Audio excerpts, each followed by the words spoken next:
We should just open This with, is our. we should open with Sweet Home Alabama. We could do that. This is we're live now. Yeah. Wait, I can't hear that one. I can hear very well. Oh, yeah. So here we are live, our post-election wrap-up episode. Yeah, there's a lot of... By the way, I want to start a new category of things. Let me make sure you're on. Are you on? Yeah, all right. I can hear myself in the microphone. There. Am I really on? Yeah, I think you're really on. Oh, okay. Yeah, I see my whole bars going. Yeah. Hey Reynolds, I built in the past 2 days, last night and this morning, I got a return call this morning. I called, I think, everyone I knew personally in Alabama. So how many phone calls is that? That's 3. All right. 3. But we're proud of Reynolds, proud of you. Matter we're of fact, very proud of people like you inspired us to do this podcast is dedicated to you and people like you in Alabama. Exactly. So I want to read you. Are we on right now? We are. We're live. Here we go. We're not recording yet. Okay. All right. But this is, I want to read to you. First, I want to turn my cell phone data off. So that we don't get that annoying static. I want to read to you a new list of things I'm going to start listing. Tweets we know Trump didn't write. Okay. So I'm going to give you a choice. Okay. Well, I'll read them all in character. You pick the one Trump didn't write. Okay. Wow, more than 90% of fake news media coverage of me is negative, with numerous forced retractions of untrue stories, hence my use of social media. The only way to get the truth out. Much of mainstream media has become a joke at Fox Friends. Fox and Friends. Okay, that's number 1. Okay. The reason I originally endorsed Luther Strange, parentheses, and his numbers went up mightily, in parentheses, is that I said Roy Moore will not be able to win the general election. I was right. Roy worked hard, but the deck was stacked against him. That's definitely him, but go ahead. The third option. Congratulations to Doug Jones on a hard-fought victory. The write-in votes played a very big factor, but a win is a win. The people of Alabama are great, and Republicans will have another shot at this seat in a very short period of time. It never ends! ! I'm guessing Trump didn't write that one. It was written in the voice of Trump. Like, okay, a little more braggadocio, a little more, but there was some class in it. Like, all right. A little bit of class. Like, write something classy, and then we'll bracket it with Trump. He probably wouldn't even know when the next election would be in. Right. Yeah, all right. That would be I would vote for that. So I mean, allegedly, he writes all of his. Is his lawyer writing? Well, I was just going to say, except for the ones his lawyer writes, which are. Oh man. There's a special place in hell for people who write tweets. It's like that. Yeah, it's amazing that Twitter, I think, is not yet profitable. Like, I mean, we've talked about this before. It amazes me because how much is shape our society? You can't make that work. No, I don't know. Well, if anybody has ideas, let us know. All right. So there we go. Today we're going to do a post-election wrap-up episode, which is, wow, as Alabama goes. I mean, what is it? Is Ohio, Missouri? Is Missouri goes? It used to be as Maine goes the country. Maine? That's what they used to say. As Maine goes the country. Because of L.L. Bean or what? Kenny Bunkport? I think that expression came in existence like in the 30s or 40s. Yeah, I think initially it was as Maine goes the country. And for a while I've heard it said about Ohio, but I think it was originally Maine. I've heard of late it's Missouri too. Like Missouri is right, but I think it was originally Maine. As Maine goes. Maine was the bellwether. At one point, yeah. You can get very good blueberries in Maine. Excellent blueberries. Maine's a great state. I haven't been on the way to Nova Scotia. Neither have I been there in a while. But. Yeah, I love Maine. Yeah. Well, Trump tweets, election. We learned who doesn't know how to ride a horse. I rode a horse over here. Nice. Yeah, I did. I did. Well, you're already here. Yeah. I like horses too. It's been a while since I've been riding, but I like it. Yeah. Yep. Are we ready? We're just want to roll into it. Let's roll into it. We're warm. We're warmed up. I'm going to pretend we've already played Sweet Home Alabama. All right. Play it in your mind. I am.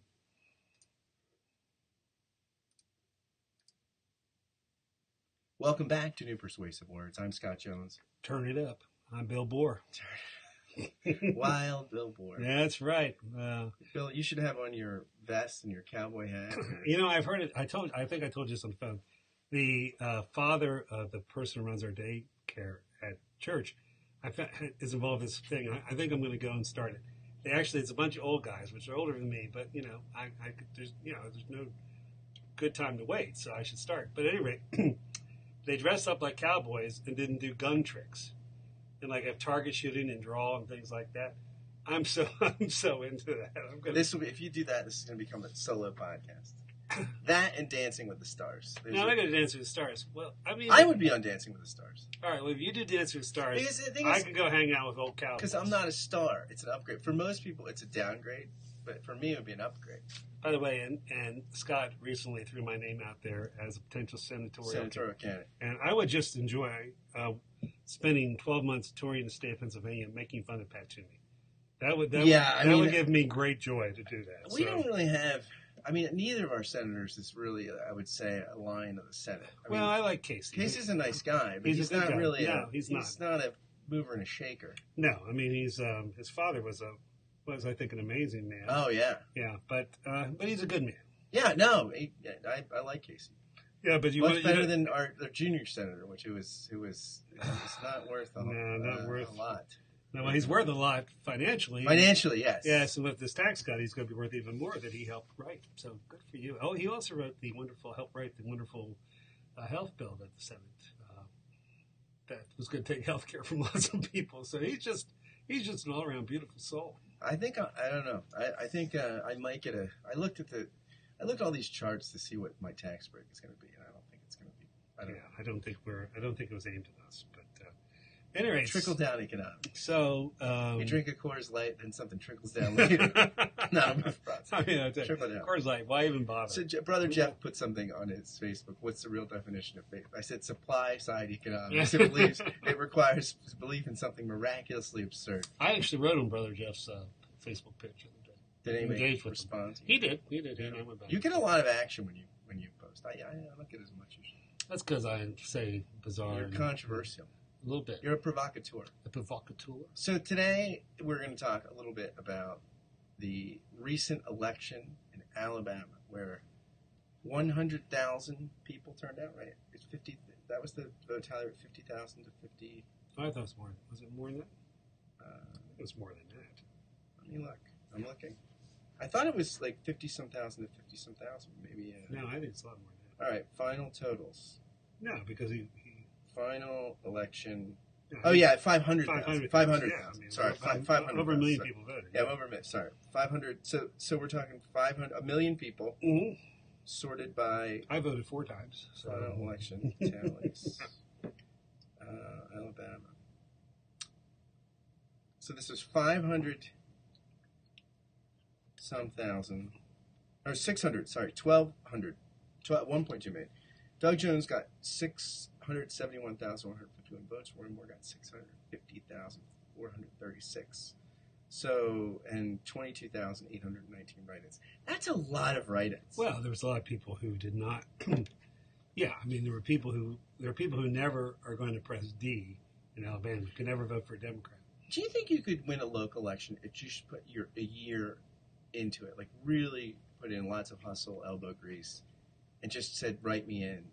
Door to door every day. It would depend. It would depend on who you're running against. I mean, there's like, for instance, I mean, I was in Delaware County, which was, it's been, there's been books written about the Republican machine in Delaware County, Pennsylvania, suburb of Philadelphia, prior to when I moved here. And I mean, there was a while where you couldn't break through that. And they just had a pretty remarkable county election last fall where Democrats actually took over the county seats. Which is unheard of. And that's part of the problem.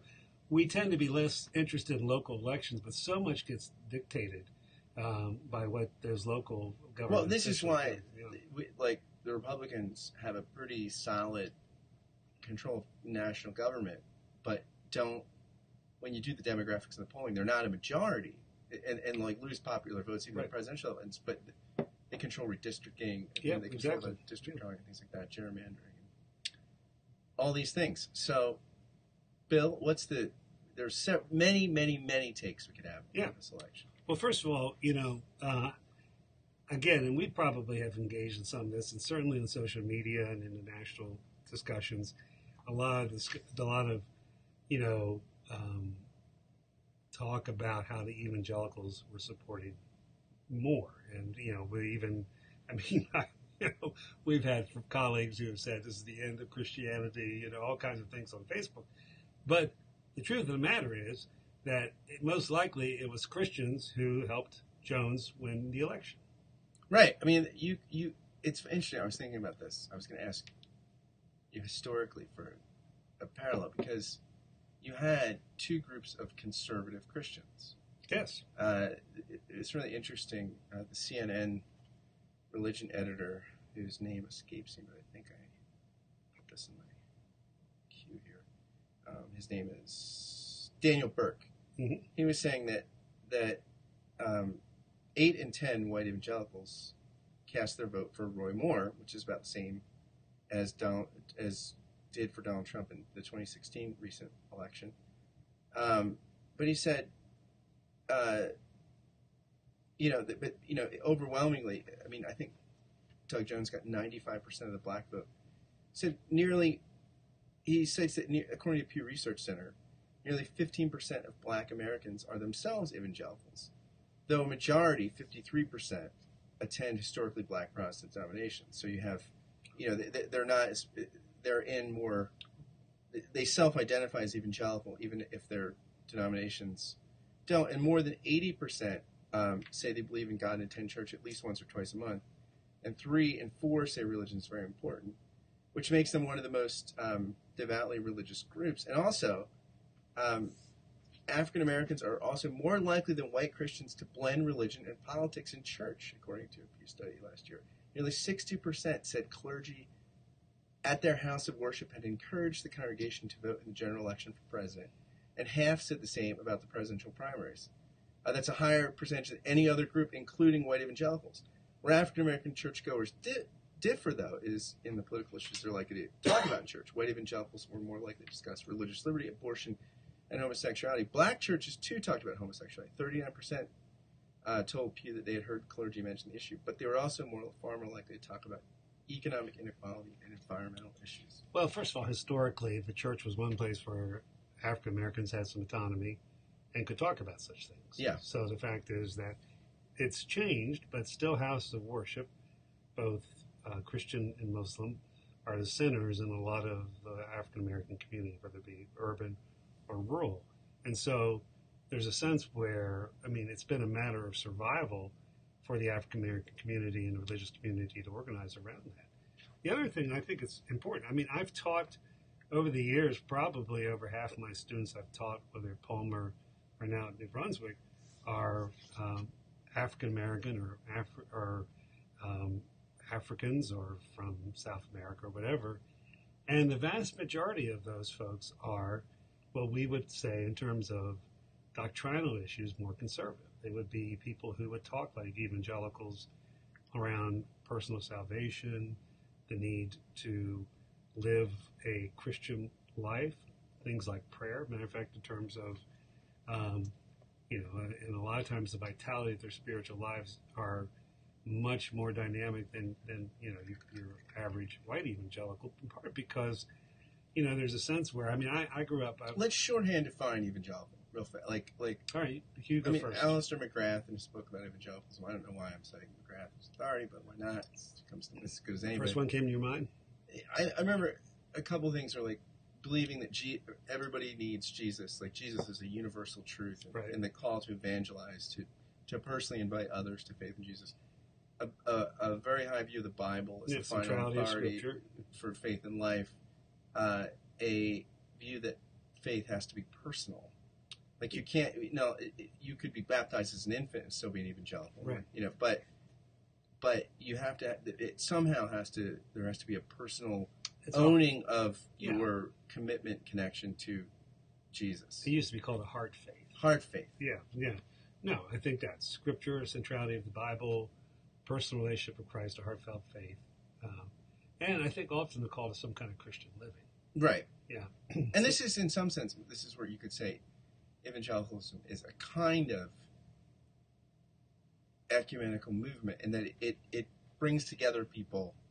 Those people would all know that they share those things very quickly, talking with one another, even though they might go to very different kinds of churches and worship very differently and have different sort of liturgical expressions, religious cultures, but those things would bind them. Yeah, and the roots of evangelicalism always were kind of ecumenical, whether you look at pietism, continental pietism, or revivalism in this country. It was something that crossed denominational traditional lines. In the Second Great Awakening, you could say, both helped some denominations explode and blew up other denominations. So yeah, it's always had a kind of ecumenical, and so many, there were so many volunteer organizations and special organizations that grew out of evangelicalism. These, organizations of affinity, whether it be the Sunday School Association, temperance movement, the abolitionist movement it certainly had a liberal bent to it in some, but there was an awful lot of evangelical sentiment. Finney and those like him were very much important leaders in the abolition movement.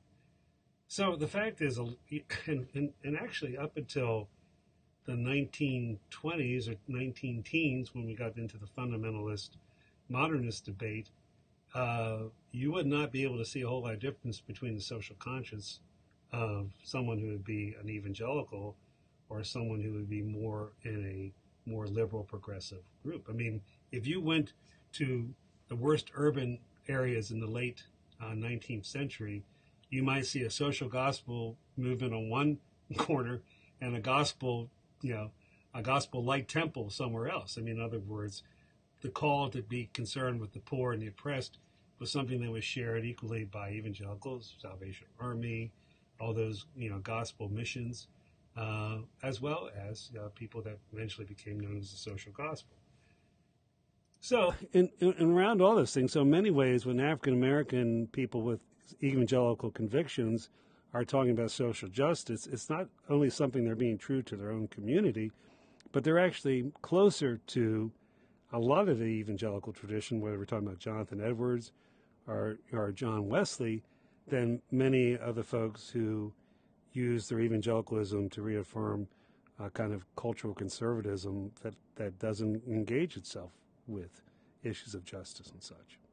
So so the story told yesterday, by and large, although, again, there are notable exceptions, like Denny. Well, you called every Christian in Alabama, all right, or every person in Alabama. They're all Christians. And they're all Christians. None of them supported Roy Moore. Right. So, I mean, in some levels, I think the courage of conviction and, the people I know from Alabama, a student of mine, he was actively, a former student of mine, he was actively calling people to go roll tide and don't vote for Moore. I mean, but it's interesting though. No one tells us the story of an election where it was, one could argue, largely decided by conservative Christians, and like a group of black conservative Christians with other mostly Christian people, though I'm sure some secular white. I mean, I think Doug Jones got 27% or something of the white vote,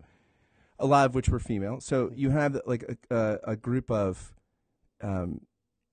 one side of conservative Christians who were largely white, voting for Roy Moore, although not all of them did. I mean, right. and a slither of that 27% of the white vote didn't go for Roy Moore, included conservative evangelical Christians and others, right, in a coalition with 95% of the black vote, who are overwhelmingly people of faith, and of a kind of conservative traditional faith. Yeah. So it's very interesting that that's not, or it's interesting too, this term values voter.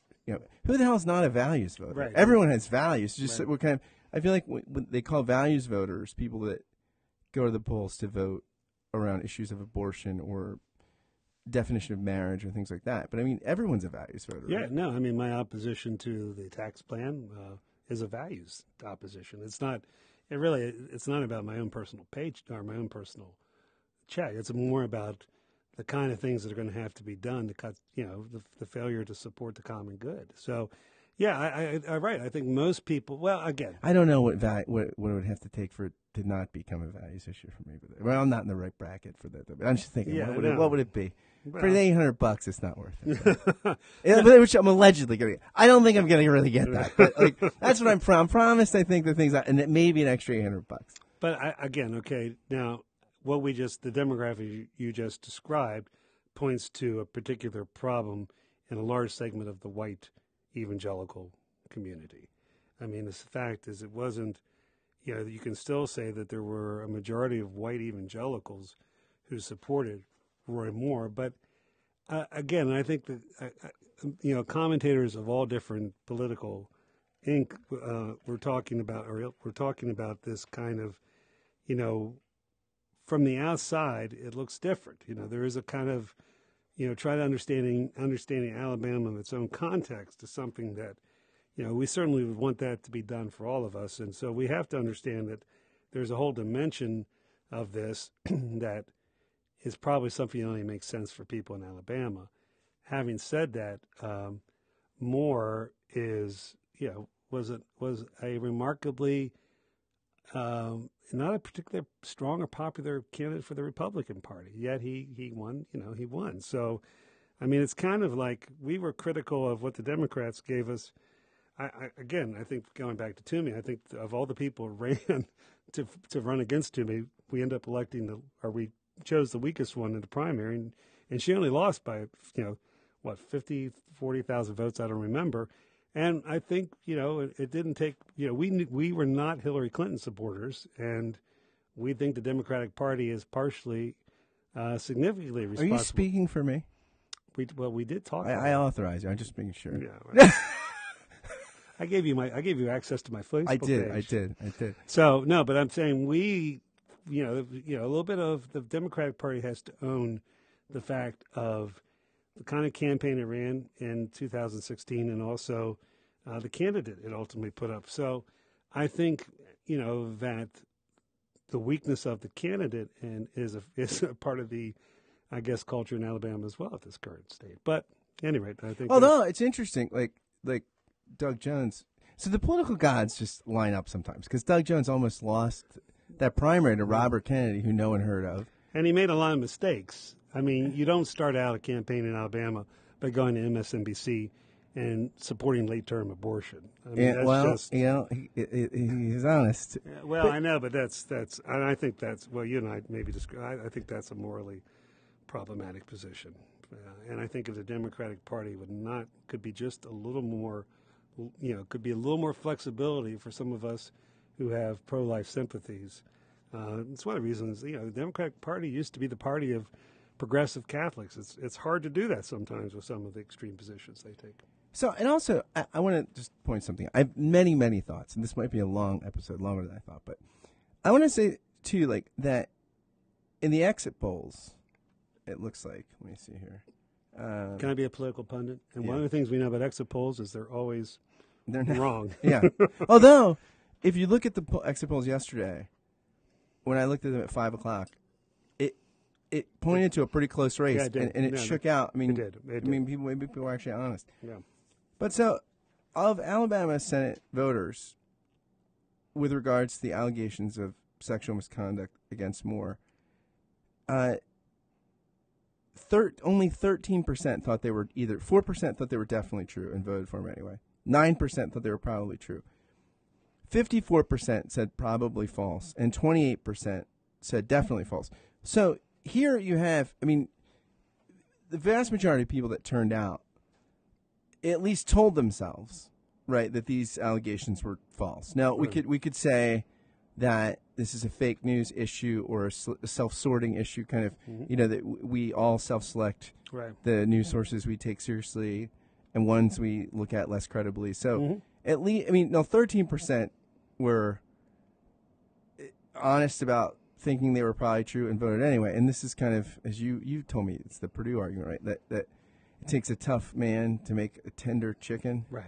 So, and I never looked at Frank Purdue as tough, but I think though, actually he was ruthless. Oh, all right. That's what I heard. He was actually ruthless. All right. Well, I guess he's the captain of industry. So, but I wonder to what degree that's always an issue, right? Like, so if no candidate is perfect, right? Luther said, I'd rather have, if I was, deathly ill, I'd rather have a Turkish, by which he meant Muslim, a Muslim surgeon, than a Christian butcher. And I mean, so at what degree do you?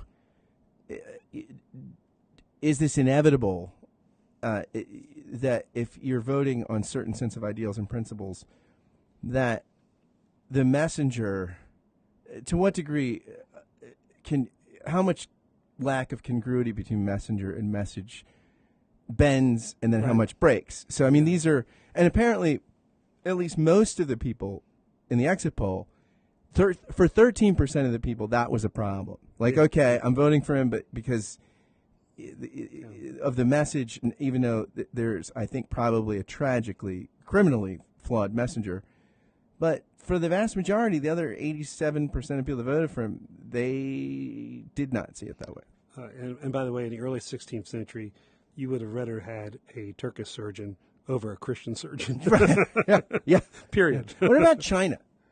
No, I think I would go with the Turkish in the 16th century. I'd go with the Turkish surgeon. I'm going to research that. All right, you research that. All right, any more of you? Useless knowledge.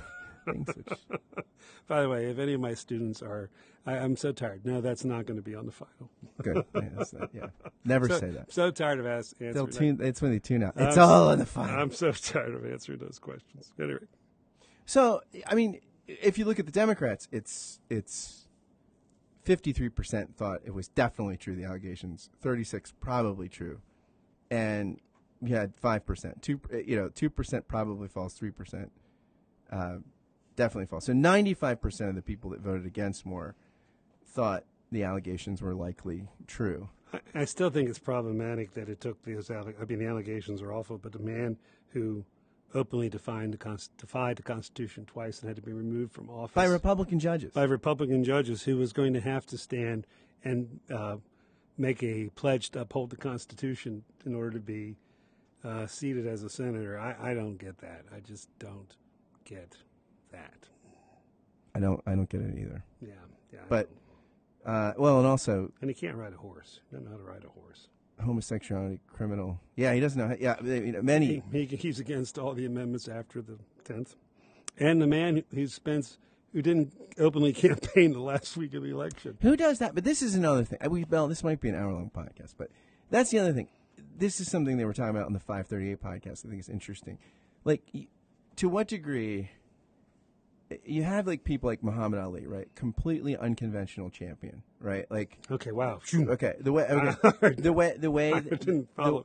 that he went about boxing, his style, right, okay, did not, after he retired, did not really change boxing. It kind of went back to. No, he was unique. He was right. Yeah. So like this is, I forget who it was that made this analogy, but thought about, it might have been David Frum or somebody, but that. Is Trump somebody that changes the game, or is he someone like Muhammad Ali that comes in, wins, and then the game goes back to normal? And I think some of the Roy Moore, the Trump kind of copycats, and you could argue to some degree that, couldn't you, that Roy Moore is a copycatish kind of. Yeah, it's kind of like that Roman emperor that was a male prostitute from he was, I think, Arab, and he was a male prostitute, part of a cult, and they tried that once and they go, let's not do that again. Right. I mean, so that's what I'm saying. I wonder how much that this kind of Bannon populism. Well, we definitely have the guy, the felon from Staten Island who's running again. I mean, I keep wondering, at what point do people just realize Bannon doesn't know what he's talking about? I mean, that's eventually that has to people. It's like. Joe McCartney. Eventually, people will say, "Hey, this guy is crazy. I mean, we should stop." No, but he's the ultimate example of fake it till you make it. I mean, like on one level, like if you just talk like you know enough, it's weird. People like treat him like an authority. Wow, right. By the way, can we quote? So they did Rasputin as well. I don't. I think Rasputin. That's a real insult to Rasputin to put him in. And it's meant put he and Trump in the same. All right. Any of you descendants of Rasputin out there, we ask for your forgiveness for comparing Steve Bannon to Rasputin. So I want to just quote. Where's French? Where's French's feed? I quoted this you've to been you. talking about this all day. This is my favorite. I'm not going to be able to pull it up because French's Twitter feed is so. Oh, I retweeted it, so I can. Yeah, right. I'm looking at it for my own. This is such not good radio when I'm. Yeah, I know. Bill, fill the air. Bill, say something funny and witty. Well, I look. Bill, talk now. Well, let me get my guitar. All Exactly. Right. No, but the long and short end of the tweet was. By the way, my son gave me a hard time for saying that I like Tom Petty maybe better than Bruce Springsteen. Yeah, that's. I don't know. Well, that's not a credible opinion. Well, no, that was my musician son, so it was credible. But anyway. I mean, I'm saying your opinion was not credible. Oh, my opinion was. Yeah, his critique of your opinion is completely credible. At the time, you were supporting me in that. I don't think I was. I was just trying. You're the one who suggested. I was just trying to be likable. Like I was probably just going along to go along. That'll be whatever level of hell you get into for that. To be I'll likable, be there. You'll be spinning around that circle. This is from David French's Twitter feed. Consider for a moment the magnitude of Steve Bannon's genius. Not every man can make an Alabama Senate race close. Steve Bannon can. That's good. I mean, it's amazing that Bannon. It's one of these people he's self-made. He's created a brand that people have bought into. Yeah, and what did you say? What's this? Yeah, he's an intellectual. He'll tell you so. And I'm looking at French's feed. David French, true order of culpability for this loss. 1, GOP primary voters. 2 more. 3 more. 4 more. 5, Bannon. 6, Trump. Only man who could have perhaps pushed more from the race. He was responding to someone who was saying Bannon is less culpable. I don't. And then here's another. Oh, this is Charlie Cook, who French has retweeted, who's on MSNBC a lot. Bannon is a non-falsifiable theory. If he wins, he's right. If he loses, he's right. If his guy prevails, his finger was on the pulse. If his guy goes down, he was sabotaged. In a few months, he'll be wandering at a park muttering about the kulaks. Yeah. One of the funniest things I thought was that when in one of his speeches he was saying how Donald Trump always has your back, the man who fired him. Yeah, I mean, this is a guy that, when he was down there stumping for Strange was like, but I like Roy Moore. Yeah. And I don't think it's probably a great idea to, when you're campaigning in Alabama, to insult the academic standing of the University of Alabama. No. So anyway, and Charles Barkley also. it's kind of, although Charles Barkley is he has very interesting insights on a lot. Yeah, of stuff. no, he. I think you're right. I mean, he does, and he is he's so. Okay, so there we go. The Bannon thing we've dealt with. The Trump thing. It's very interesting too because now, Trump's was underwater or dead even, right? Like approval, disapproval in Alabama, or 40. Yeah, that was one of the most amazing things. Yeah, that he's underwater in Alabama. So, will Trump be president at the end of 2018? Yes, I think so. I think he'll if he's gone, he'll be gone by his own volition. Yeah, he'll resign if he resigns. But I think or whatever's going on. Well, with I mean, or medically, whatever goes going on with him medically. Yeah, that's true. Maybe. Maybe. I mean, it's a tough call. I think. Yeah. The other thing too, I think that is interesting about this election is what will Doug Jones do? You're a kind of a lame. You have 2 years. If I were him, I would just break every convention. I would really be a disruptor. I would go and I would spend time with constituents. I would demand we read bills. I would be an integrity, good government. I would. Wait a minute. You're just saying integrity, good government. That's being disruptive. Yes, that is disruptive to the system. All right, I'm going to serve my constituency, try to pass that legislation, and be a good senator. I mean, this could be how radical Mr. Smith goes to Washington. I mean, you really could be. Yeah. I mean, here's a guy who, by all accounts, is a really decent person. Yeah, decent person. He really sounds like a good person. Yeah, I love this speech. I've been waiting for this all my life, but I don't know what the hell to say. Yeah, right. That was honest and rich. It really was a rich moment. I tell you, one of the least classy concession. Well, it wasn't a concession speech.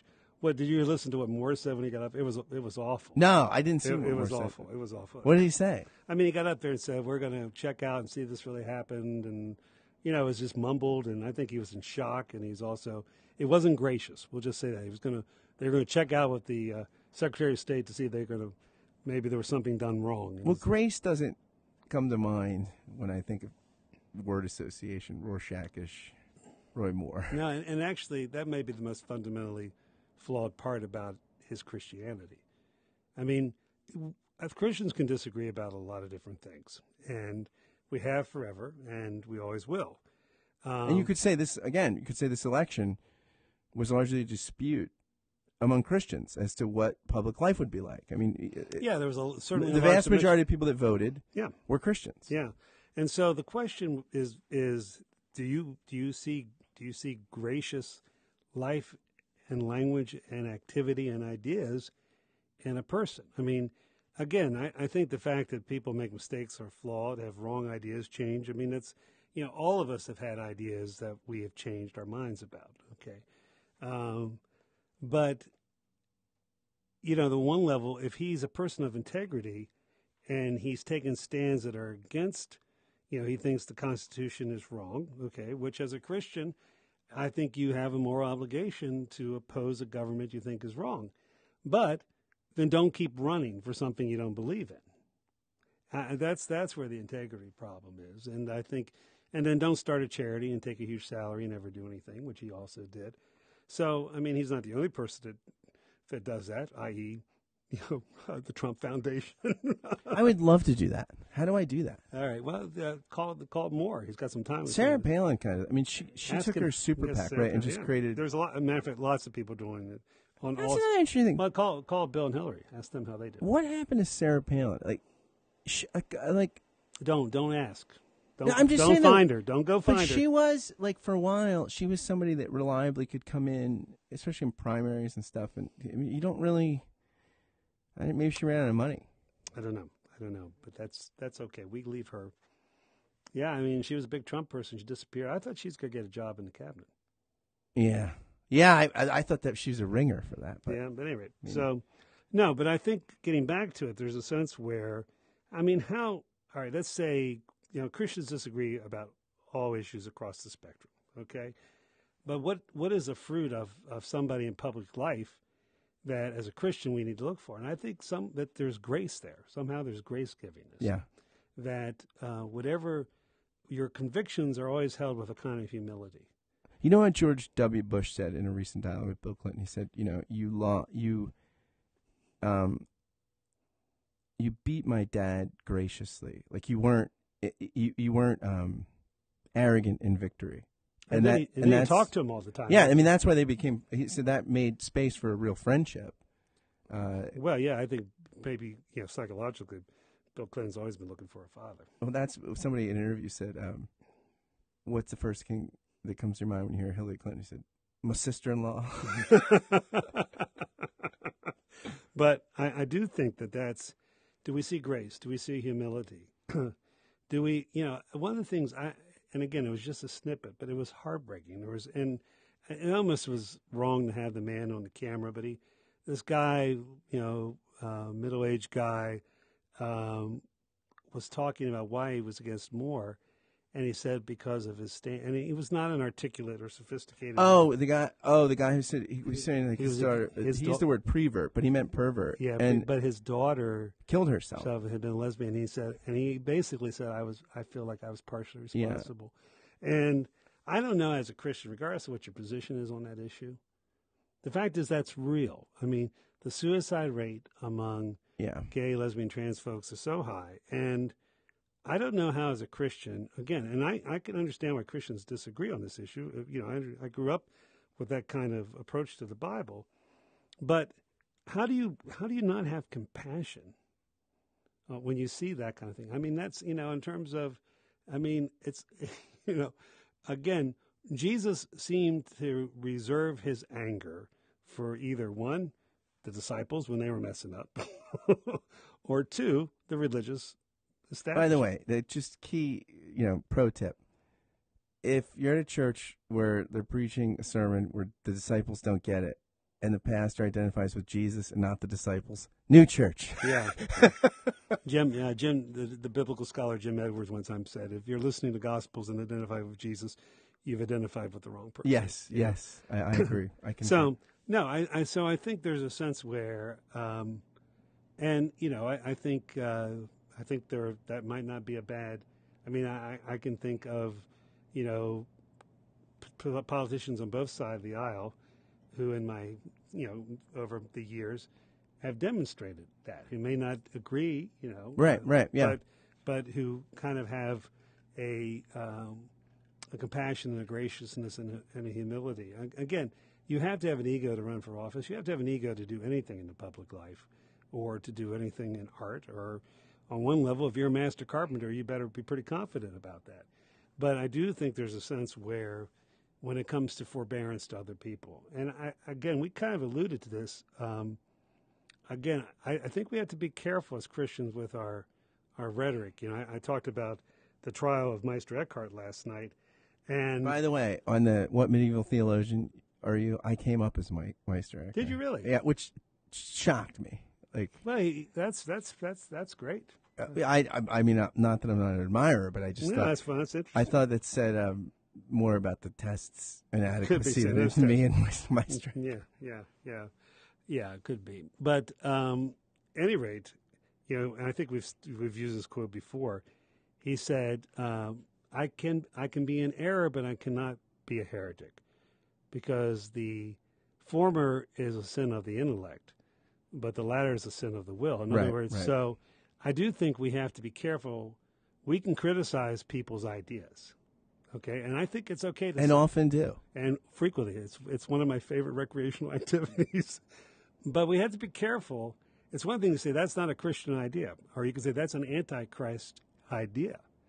But you have to be careful when you start imposing, kind of the identity. If you can start calling someone not a Christian or not a person of faith or integrity, I think that's a bit problematic. Yeah, I think it's even hard to criticize a person's ideas without critiquing the person. I mean, well, you and I talk about that, but too. it's an ideal. But I mean, oftentimes that's the people. But like I said, that's what's wrong with our time. It's what's wrong with your generation. I'm blaming your generation. I just think psychologically, if you talk negatively, if you think a person has lots of bad ideas, it's hard to think that they're really. I'm not critiquing them, though. I mean, maybe it's possible. Well, I think it should be, because there's a sense where I think that we should hold things loosely. I mean, that's part of the reason it's hard to have an intelligent conversation with people, because everything's so personal. That's the thing. Well, I think if you can hold things loosely, it drives me crazy, by the way, in seminary too.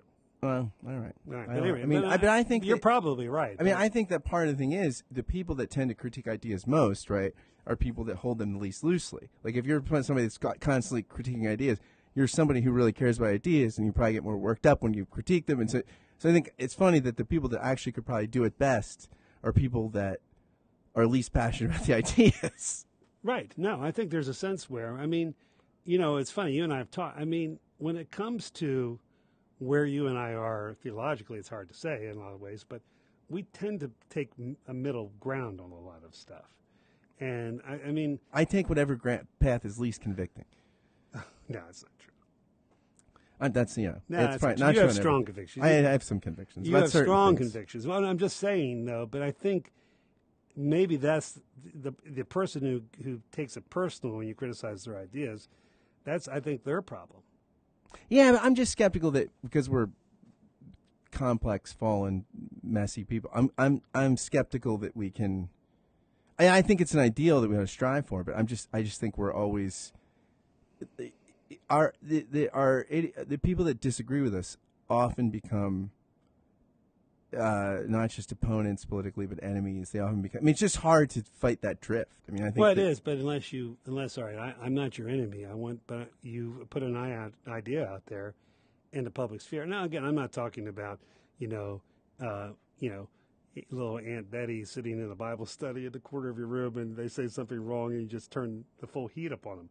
But I think people in the public square, if you put your ideas out there, if you are some kind of pastor, theologian, or a Christian thinker, you put an idea out there, then it's fair game. No, I think it is fair. I mean, sure. I mean, I'm not disagreeing with that. And the fact is, if we care about people, then and we think they're mistaken, then I think it's all right to engage that. And it's the same thing as if you're willing to give it out, you need to be willing to take it. Yeah. And be open to take it. I mean, that's the thing, if you're going to do that, we have to be equally open to be saying, well, all right, yeah, I'm wrong, and show me. Yeah. I mean, I agree. I think it's again, I think it's an ideal. I think it's hard to realize, but it doesn't mean we shouldn't.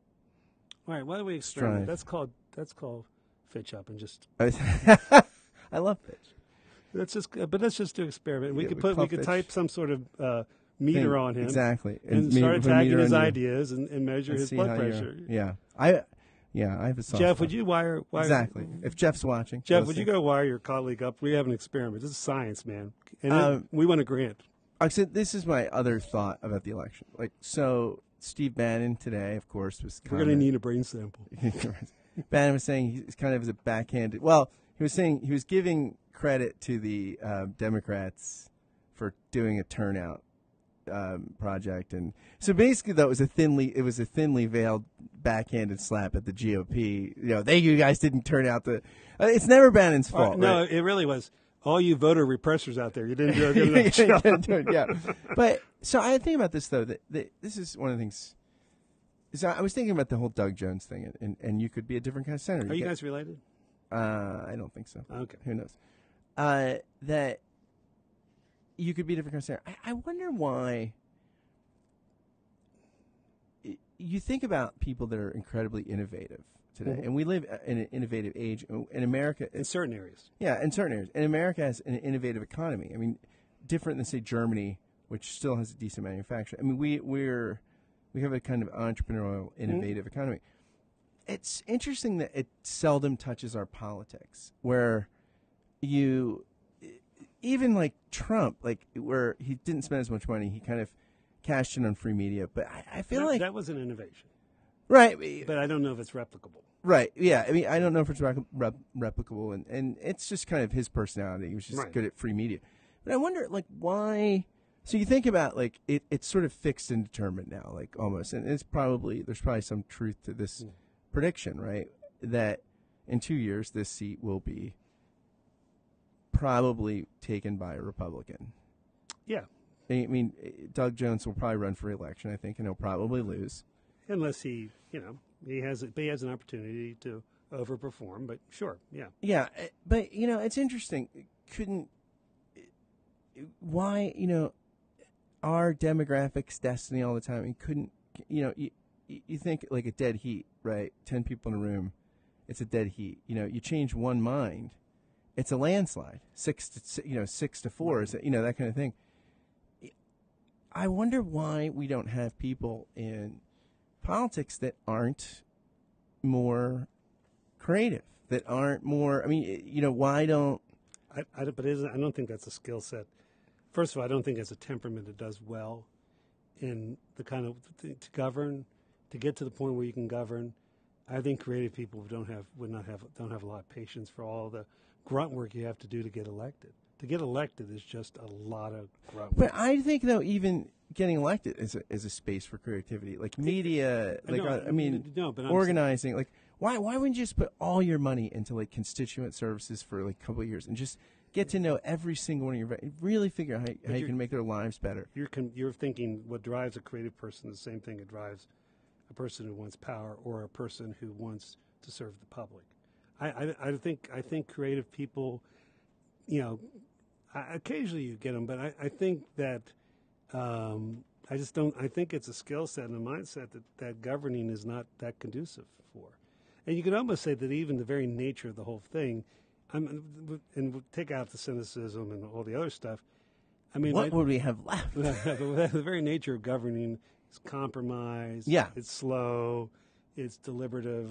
And I think a lot of creative people don't do well in school.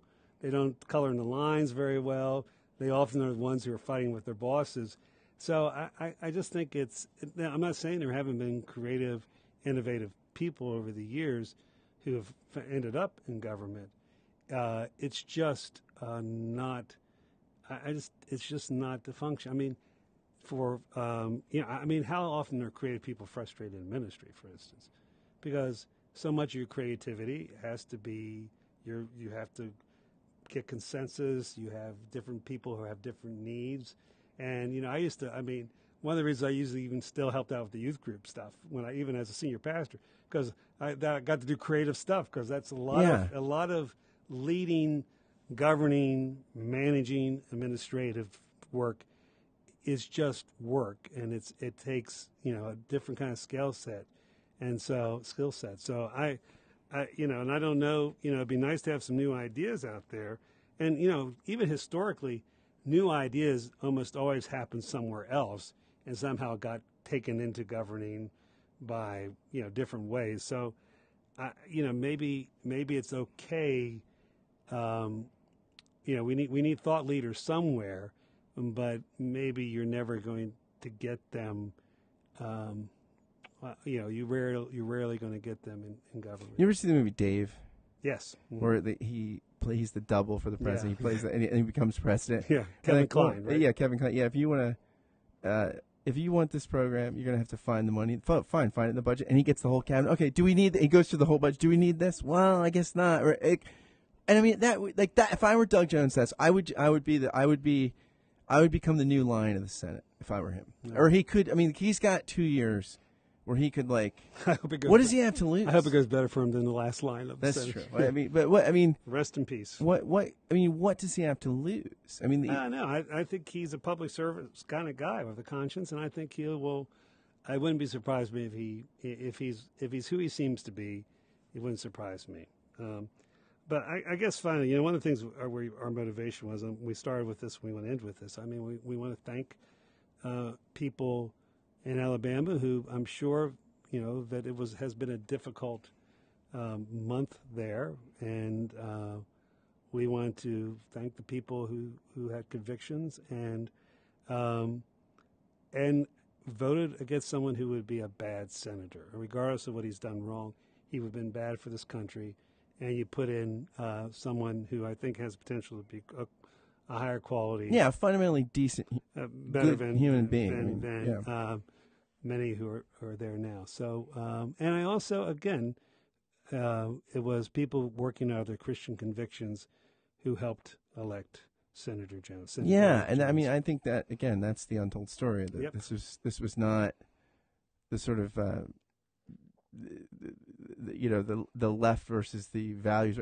These are two groups of values voters. Yeah, and now I've been convicted by some of you said, Scott. So, if anything I've ever said has offended any of you out there, as I've attacked, the list will be too long. It will be too long. As if I attacked your ideas, it will be too long. I want you to know that on behalf of both of us, Scott is sorry. I am. I reach out with the deepest. Yeah. So, and I hope we have more generous politics in the future. It seems like a particularly. We certainly will dark. Pray for a better year in 2018. I wouldn't bet on it. But again, Bill's memoir. Cheer up. The worst is yet to come. God bless. Thanks for tuning in, everybody. Wow. I've had a lot of people come in and out. Yeah. That was long. It was like 48. You had a list, man. I did. I had a lot of things. I mean, I don't even know that I hit on all of it. No. But there's a lot. No. It's an interesting thing. And our president is going to sell the tax plan right now. All right. I'm going to go do something else. I'm sure it'll be the sort of lofty, rhetorical elan that we're used to. Yeah. It'll be makes you long for George W. Bush. It'll be perfecto, I'm sure. Yeah, all perfecto. Right. Take care. Huge.